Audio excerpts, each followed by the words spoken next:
Veliki pozdrav, dobrodošli u moj novi video. U današnjem videu govorit ću o volumenu, frekvenciji, kako trenirati, koliko je potrebno treninga na nedeljnom, odnosno sedmičnom nivou i koliko ponavljanja je optimalno, tako da ostanete do kraja.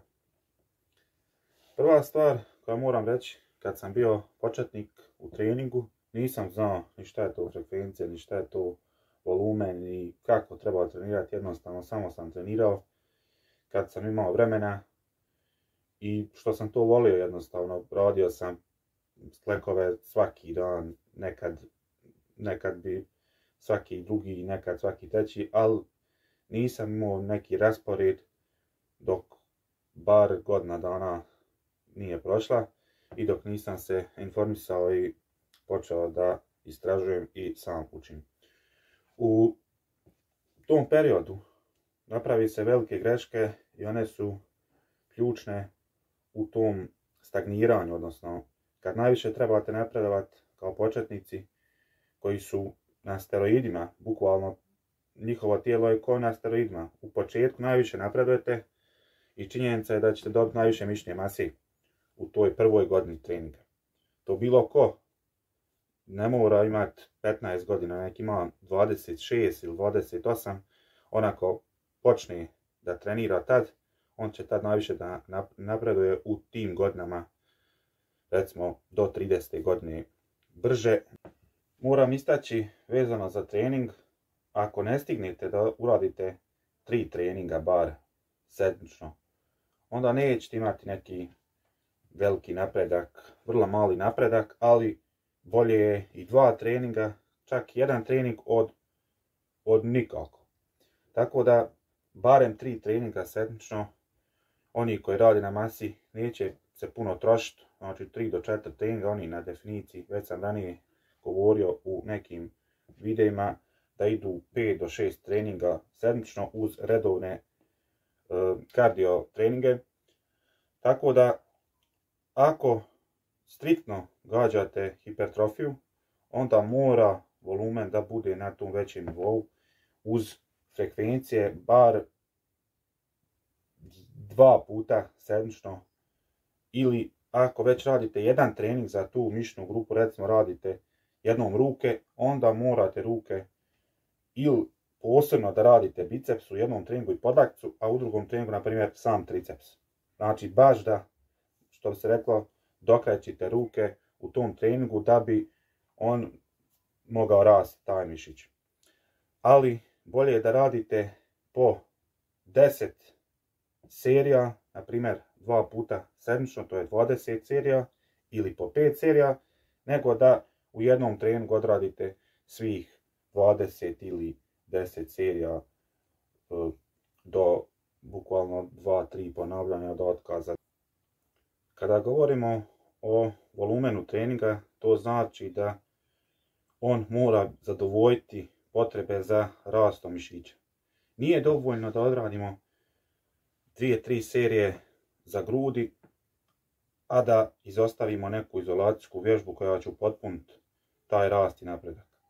Zato bolje da radite 5 vježbi uz jednu izolacijsku, normalno da ćete imati veći napredak nego da ostavite te 3 vježbe.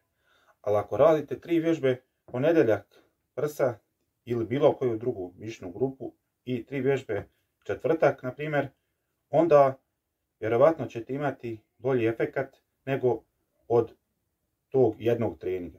Ali u tom treningu bilo je poželjno da ubacite jednu izolacijsku vježbu, kao što je razvlačenje na kosom, kontra kosom ili ravnom bendžu, ili neku izolacijsku vježbu na lat mašini kada ćete raditi, recimo, ovaj pokret ili ovaj pokret, na primjer, za grudi, to i to. Tako da ubacite i za svaku grupu mišića neku izolacijsku vježbu kako bi potpunili taj intenzitet ili volumen i pojačali rast mišića. Kada govorimo o frekvenciji treninga, to se odnosi na koliko puta sedmično. 2, već 3 puta je sedmično puno za nekog prosječnog naturalca ili naprednog. To je puno, 3 treninga za, može se trenirati neka manja grupa mišića, to je stomak, na primjer, ili ruke, pa i ramena, triceps, ali to teško, sve zavisi od odmora, oporavka, ishrane i tako dalje. Ja bih vam preporučio 1, 2 puta, eventualno 3 puta za neku mišićnu grupu, ali tad morate baš striktno pratiti na ove ranije navedene parametre. Također ću istaći taj vid volje i motivacije. Ako nemate volje i motivacije za trening ili niste se naspavali, jednostavno niste imali kvalitetnu ishranu, onda ne možete priuštiti sebi taj intenzitet, volumen treninga na nekom većem nivou potrebno za rast. Onda nemojte trenirati toliko puno, toliko jako, odradite neku manju grupu mišića, ali trudite se da izvedite nju kvalitetno i dati taj odgovarajući stimulans kako bi ta manja grupa mišića poput, na primjer, bicepsa, tricepsa, podlaktice rasla, nego da radite sad recimo leđa i odradite 1-2 serije kako treba, onda posle ne idete u ta maksimalna ponavljanja koja dovode do približno otkaza i koja će dovesti do hipertrofije. Počnite da pišete u notes ili neku svesku ono koliko ste uradili taj trening, da li ste napredovali, taj sljedeći ili onaj drugi trening, da bi imali uvid. U današnje vrijeme puno je treninga, odnosno vrsta treninga kakve možete pronaći na internetu. Vjerovatno je da postoje ti kvalitetni programi i sve zavisi na koga se prvenstveno odnosi, šta želite postići tim. Prije nismo znali, prije nekih 7-8 godina, kako izgledaju neke vrste treninga. Radili smo onaj stari program, klasično, recimo leđa, biceps, prsa, triceps, stomak, ramena, onda četvrtak ruke, petak noge, na primjer, ili onaj klasični radi se push, pull, legs, tako da imate odmara između svaki od ovih treninga dan, ili ubacujete recimo neke izolacijske vježbe u te dane kad ne stignete uraditi u tom treningu.